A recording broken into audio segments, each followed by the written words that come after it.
Hey, what's up, everybody? This is Candace Yvette with Black Women Aware. First, I would like to say thank you to everyone who comes by and supports my channel. It really does mean a lot to me. If you would like to email me with any suggestions, questions, or concerns, my email is always going to be in the description box below. Again, thank you for visiting my channel.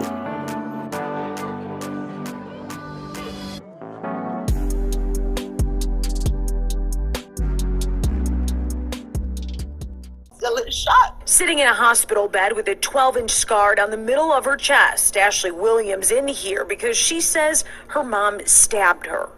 Only thing I recall is her coming at me like with the knife. Like, I didn't even see my mom. I seen a demon, like a real demon. Like, she had veins in her head. Her eyeballs was popping out. It happened on Ashley's 34th birthday earlier this month at her mom's home off Myers Road on Detroit's west side. They were celebrating at first. Then at the end of the night, Ashley says her mom just snapped, coming at her with a kitchen knife. I love my mom, and the whole thing is I've been saying, I don't want her to go to prison for a long time, but I want her to know that she can't keep getting away with stuff. Hard to believe she can say that just 2 weeks after being stabbed in the heart.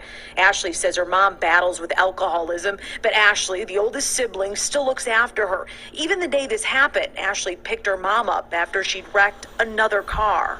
I don't know when I'm going to be able to go back to work. They don't know when I'm going to be in the clear. They said I probably will never breathe the same again. 2 open heart surgeries and more complications means hospital bills are piling up. And Ashley, of course, cannot return to work as a housekeeper at a local hotel, sharing her story and a GoFundMe page for some help. I would greatly appreciate it. I really don't like asking people for help. I've been independent. I like to do stuff on my own. Detroit police tell Fox 2 they're seeking charges against Ashley's mom. It's now in the hands of the Wayne County Prosecutor's Office. I would tell her that I love her and I really want her to get help. I forgive her. I hope that she forgive herself, and I hope that she finds it in herself to really do get help this time. Like we said, it's expensive to be in the hospital like this, and it sounds like Ashley will need Hey, what's up, everybody? This is Candace Yvette, and I am back with another video. Now, in this video, I will be covering a case that came out of the Detroit, Michigan area, and it's concerning a young woman by the name of Ashley Williams, who was brutally attacked by her mother. Her mother stabbed her. As you guys seen in that video, I'm going to go over this article, but I also wanted to talk about the spiritual aspect of this article, because the one thing that she is quoted in saying in this article is she saw a demon as her mother, excuse me guys, as her mother stabbed her.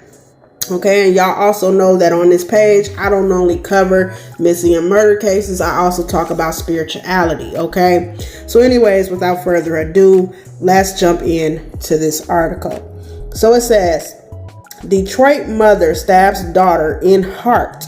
A woman is recovering after her mother stabbed her in the chest in Detroit.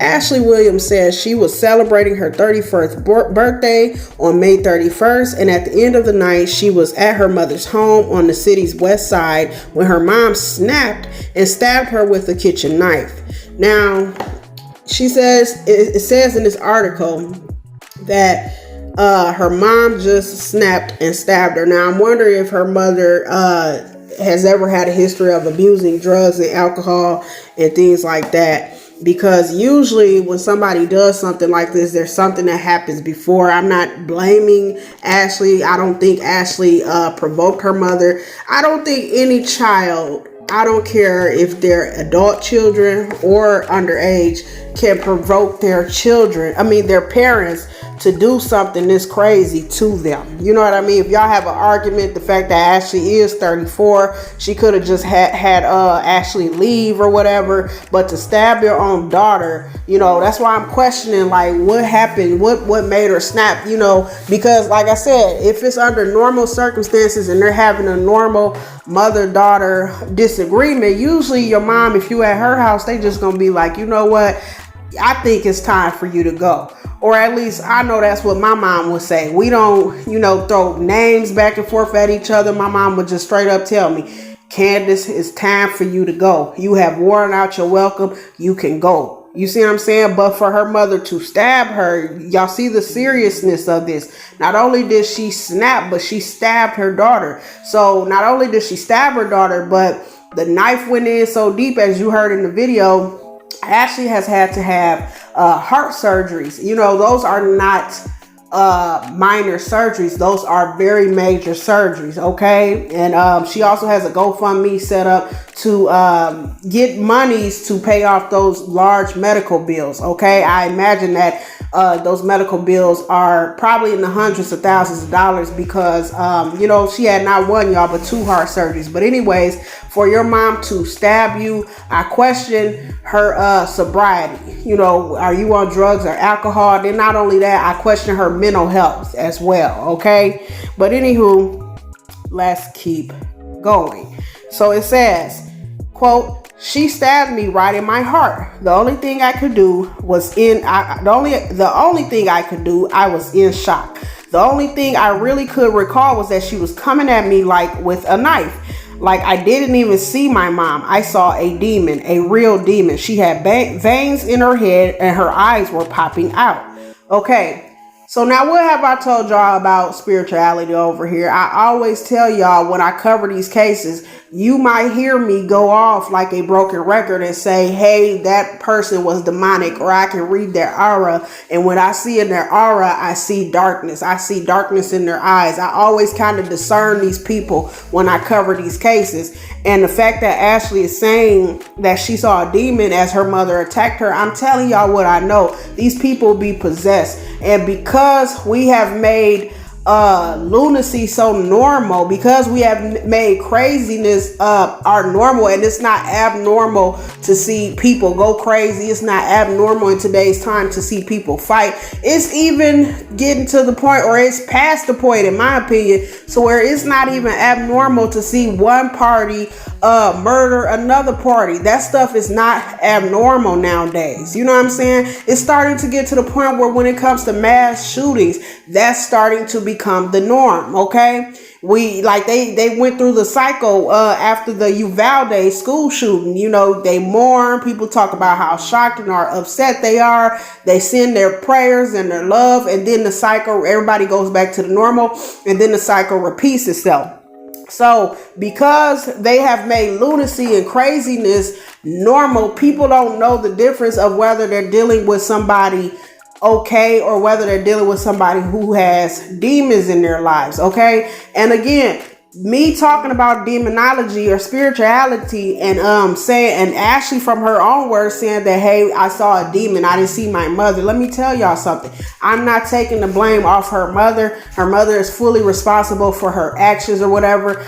This is not me, like how, for example, they use mental health and they'll say, oh, okay, well, he wasn't in his right frame of mind, and you know, he should get off because, you know, of his mental health. That's not what I'm saying when I talk about spirituality. Because unlike mental problems, which, you know, depending on what kind of mental problem you got, because in the spiritual realm, even mental problems are seen as you have some sort of demon. These demons have to be welcomed in. Okay. Demons are not just going to go and just, you know, as evil and demonic as they are, they're not just going to show up somewhere and barge in and stay. No, you have to summon them. You have to welcome them in. How do you do it? As my spiritual leader back in the day used to always say, you have to have a crack in your armor. Okay. And as the example I always use is like somebody with a apartment complex.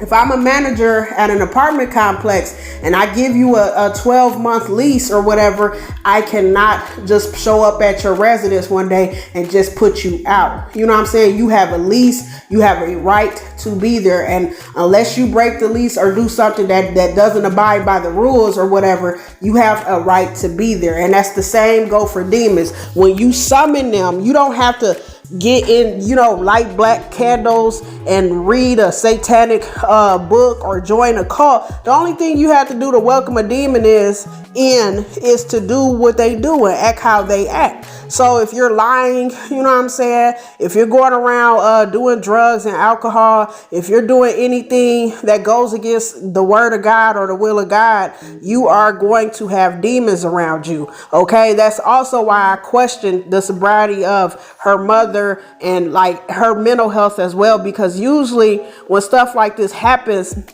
somebody has had their hand into something, okay? And the fact that she says she's seen a demon, you know what I'm saying, that further piqued my interest for those sorts of situations, okay? Because like I said, again, demons do not just come and barge in your spiritual realm or your temple and they say, okay, I'm just gonna stay. Now, one thing, they're like crackheads. They're always fiending to get into a body. They need a body so they can further go out and do, spread evil. That's what they do. You know what I'm saying? Like the Bible says, one demon will leave, and as it leaves, it has nowhere to go. So it says, I'm gonna return to the place where I left. But when it returns, it don't only come back, it comes back with 7 other demons, and the state of that person is worse than the first. Okay, so when you cast out a demon or whatever, you don't only cast out that demon, you casting out legions of demons. Because when a demon comes and when a demon has a right to be in your life and they have a right to operate in your life, they like teenagers, like you leave at home on the weekend. Hell, the teenager that you leave at home on a weekend, when you go out on vacation, what do teenagers do? We finna invite some friends over. We finna have a party, right? The same way demons are, okay? Same exact way. And it can lead into stuff happening like this. Now, again, this is not me giving her mother an excuse. This is me saying that I believe Ashley when she said that she saw a demonic spirit, because this is how they operate. This is the type of stuff they like to do. And because of Ashley's wording, not only did she say she saw a demon in her mother, but she said the mom just snapped and stabbed her. Now, when somebody just snapped, they not provoked or whatever, that's a clear sign that somebody is demonically possessed, because that's how they operate. They don't need no reason to snap on you. They just snap. You know what I'm saying? They just do it. They just go. Okay. So yeah. And again, they have a right to be there. When you welcome them in, they have a right to be there. That's furthermore why I'm saying I'm not taking the responsibility off of her mother for what she did to her daughter, because you have to welcome these beings in. And some people, because people are so ignorant to the spiritual realm, again, a lot of people, especially in the USA, a lot of people just know religion. They don't understand spirituality. Okay. So you don't understand, but by your walk in your life, you can summon demons into your life. You can summon these spirits. And even though, yeah, they probably did convince you to go out and do something that you normally didn't do, or you probably are feeling odd, because when you're spiritually up and you're right with God and you hang around people who are like full of demonic spirits or whatever, you will start to feel different. Like me, for example, when I'm fully up and I'm fully right with God and I go around certain family members and all they could talk about is what's going on wrong in their lives, they're depressed, they're gossiping. Usually after I leave that person's house, I have to go pray somewhere, because I will start to get headaches. And that's what happens when you hang around people who have demonic spirits. So it is fully the mother's responsibility. Like, I'm not blaming and saying, okay, she had a demon and the demon did it through her. No, because demons, unlike, people, demons are not just going to barge in your house and say, hey, I'm here to stay. You have to summon them. You know what I'm saying? Even though, yeah, they can't convince you to steal, they can convince you to rob and break into places. They love wreaking havoc. That's what they're here to do. Send as many souls to hell as possible. Okay? That's their job. Okay? But the one thing I can say about them is they are not ever going to step on the territory where they're not welcome. Here's another example. They're kind of like the hyenas off the Lion King. Y'all see how the hyenas off the Lion King, they knew straight up, we cannot ever go into Pride Rock. We have to stay in the elephant graveyard. And y'all see how Mufasa told his son, don't you ever go into the elephant graveyard. That's the dark, or whatever they call it, the dark island, or whatever they called it in the Lion King. I ain't watched the Lion King in many moons, y'all. But don't go over there, because the minute you, as a chosen one, you go over there, they have a right to wreak havoc in your life because you are on their territory. That's the same way it works in spirituality. Demons, like the hyenas in the Lion King, they're not just going to step into your territory. You have to summon them there. You have to welcome them. And once they're there, of course, they're going to wreak havoc on your life. They're going to have you feeling and acting different than you normally would. And they can eventually get you to do things that you normally wouldn't do. Okay? But moving on. So Williams also says she looks over her mother who struggles with alcoholism. Didn't I just say it, y'all? I just said that I believed her mother struggled with some sort of drugs or alcohol, and I questioned her sobriety. And I'm sitting here as I'm doing this video with my right hand up to the Lord. I did not pre-read this article. Usually when I read these articles, y'all are getting the real deal Holyfield. I'm reading them the first time just like y'all are. That's for some of them, okay? Not all of them. But this one, I really did not go through it beforehand or whatever. I decided to come on here, and like I always do, we gonna read along like we in school. You know what I'm saying? But I just said that. So through her alcoholism, okay, spiritually, that's what welcomed these other demons in, okay? That's what welcomed them in, okay? Because I didn't only want to talk about the crime, I wanted to talk about the spiritual aspect of this case. And that's the first thing that I questioned was her mother's sobriety, because usually when you go out into a rage or something, y'all know some people who struggle with alcoholism, you know, they go into fits of rage like this, you know.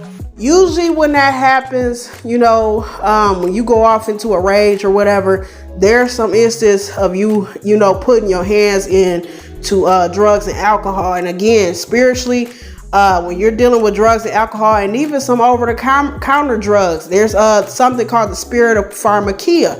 You are welcoming demonic spirits in your life, and this is what they cause you to do: wreak havoc, okay?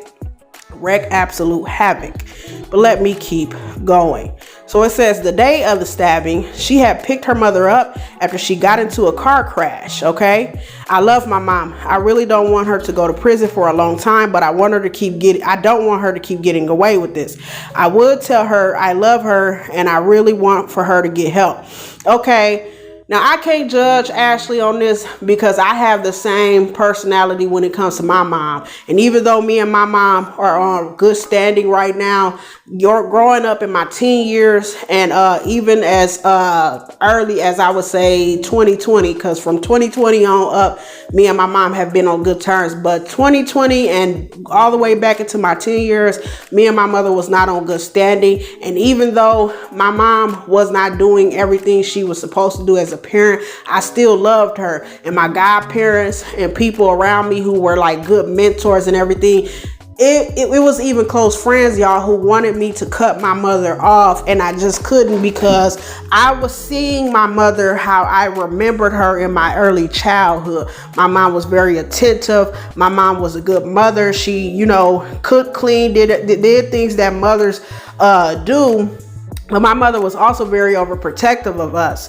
And when like her and my dad, they had this falling out or whatever, my mom kind of slacked off. My dad slacked off. And again, I did not grow up in, and this is not me kicking nobody who is on this programs or who grew up like this. No, because the stronger your adversity, the stronger type of person you are, the stronger kind of faith you have or whatever. So this is not me saying this and me kicking anybody down, but my dad was a great dad too. So I don't want nobody to listen to this and think, oh, well, your mom was probably stressed out from raising y'all alone. Yeah, my parents were not married, but my father was a great provider. The houses we lived in, my father owned those houses. Whatever we had doctor's appointments or things like that, my father took us to the doctor. He did part of the grocery shopping. He always checked up on us every day. Like, even though him and my mother was not married, my father was like the enforcer. He was like the authoritative parent, but he was also like a big kid. Like he took us to amusement parks during the summers, to festivals. So we had a very great childhood. But when they had this split, and I don't exactly know what happened because my parents to this day are very private people. My mom kind of slacked off. I did not understand that. I knew she wasn't doing everything that she used to do, but I was still seeing her as who she was when I was a child. Okay. So it was a lot of people judging Ashley because they were upset because she kept saying, oh, well, she should cut her mama off. Now that right there, I do believe Ashley should do for her own safety. But as far as loving her mother, I can't really speak on that because I've been there and I understand that. Okay. Like my mama done did some crazy stuff to me too. You know what I'm saying? But not once did I ever stop loving my mother. But as far as cutting off toxic family members and learning where to have boundaries and standards, that there, I believe we all should do, even if it is our parents or children. Somebody is abusing us, you know what I'm saying, and doing crazy things to us. We need to build up boundaries and standards and get these people away from us until they learn to change and or cut them off for good. Because some people you have to, right? So let me continue to read. So she said that she would tell her that she loves her and she really wants her to get help. She forgives her mother and she says, I hope she forgives herself and I hope she finds it in herself to get help this time. Okay. Detroit police said they are seeking charges against Williams' mother. Okay. As y'all heard in the video. And the case has been passed on to Wayne County's prosecuting office. In the meantime, Williams is recovering but needs help. She has had two, y'all, not one but two open heart surgeries and has had complications. Okay, she has created a GoFundMe page to help her pay her medical bills. I would greatly appreciate it. I really don't like asking people for help. I've been independent. I like doing stuff on my own. That's why it's so hard for me to share this story. And that, y'all, again, I completely believe her and I agree with her. A lot of times, Black women, when we do reach out and ask for help, people demean us. Ashley has caught a lot of bite back for just asking for help for medical bills, y'all. You know what I'm saying? A lot of Black women that I know really won't ask anybody for help because they understand that we're bashed a lot when we ask for help. People begin to call us all of that long list of stereotypes that they have about Black women. They begin to go down that long list and degrade us. You know what I'm saying? So I wholeheartedly believe that she is very independent. You know, it's hard for me to ask for help. 2 years ago, when I found out my daughter had alopecia, it was very hard for me to accept donations for my daughter's condition. Okay, and hers is way more aggressive than Jada Pinkett. Jada Pinkett still has her eyebrows. My daughter does not. Okay. My daughter lost all of her beautiful hair. Okay. And I was going to do a bake sale to raise money. You know what I'm saying? It's so hard for me to ask for help. I have a sister who is a millionaire. I didn't even ask her. I was doing a bake sale. People saw my post, okay, and screenshot my post and sent it to my sister. And my sister ended up getting a hold of me and she donated. It was a lot of people who donated. It was people, shout out to mostly Black women because that's who donated. It was a couple of them Black women, you know, they gave me the scares, y'all. They put the heat on me and they was forcing me to take their money. And, you know, they wanted to donate. They wanted to really help out. I appreciate them from the bottom of my heart, but it really was very hard for me to reach out for help in that time of need because I didn't want to, you know, a lot of times when Black women ask for help, and I know this from my own personal story that I just share with y'all, a lot of people think we just want the money. We haven't really exhausted all of our other options and things like that. And most of the time that's not the case, y'all. Most of the time that is not the case. Now, I'm not sure what Ashley has been through in her ventures of raising money to pay off her medical bills. But as far as my baby girl and getting her help, I have been to many different dermatologists. We had tried not only the medical field, we had tried natural home care remedies. We had tried Black women who have their own hair businesses and they make their own hair care oils. We had tried changing her diet and going gluten-free. We had tried it all, and still it not only got to where baby girl was having spots in her hair, but she just lost all of her hair and eventually lost her eyebrows. Okay, so I had to break down and do a GoFundMe just as Ashley has done. So if you guys find it in your heart to donate, her GoFundMe link will be in the description of this video. It will also be in the comment section below. Also, you guys, please keep an open mind with stuff like this. Okay, every black person who makes a GoFundMe, they're not out here trying to get a big come up. Okay, I just want to throw that in there. But okay, let me continue to read. So she also goes on to say, and this is Ashley, y'all. She goes on to say, I would greatly appreciate it. She says she really doesn't like asking for help. We already read that, so I'm just going to skip over it. Okay, so that's the end of the article. Again, if you guys find it in your heart to donate, please do so. This is Candace Yvette. I'm going to be signing off, but before I do, I would like for you all to leave your comments below. Let me know what you think about this case. Please remember to be respectful of all victims. Please remember also, you know, I do not give one or two chances or none of that. If I see any disrespectful comments towards victims, I will immediately block you. Okay. Now you cannot agree with everything. You don't have to kiss anybody's behind on this channel. I don't expect you to, but just be respectful. Don't say anything derogatory or nothing like that. Okay. But anywho, you all please remember to be safe, be alert, and be aware. This is Candace Yvette, and I am signing off.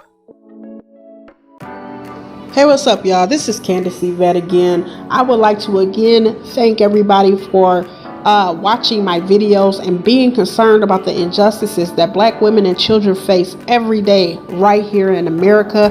Before you go, I would like to leave you with some very important and helpful information. Now, this first number I'm going to leave you with is the National Suicide Prevention Hotline number. Their number is 1-800-273-8255. Okay, and they're available 24 hours a day. Okay, if you need help or if you know somebody who could use that information, please pass it along. Now, this next number is the National Domestic Violence Hotline number, and again, they're available 24/7. Their number is 800-799-7233. You can also text them at 88788. Text START. Okay, START to 88788. That number will also be on the screen. You can also chat with them or visit their official website. Now, if you go on the website and your web history or your browsing history is being monitored by your abuser, you can hit the X or the escape button, and the site will immediately take you back to your search engine, or Google or Yahoo or whatever search engine that you guys may be using. Okay, now if you or anybody can use those numbers, please pass them along. You could be helping to save someone's life and the life of their children. Okay, again, this is Candace Yvette. Thank you for watching today's video. You all please remember to be safe, be alert, and be aware.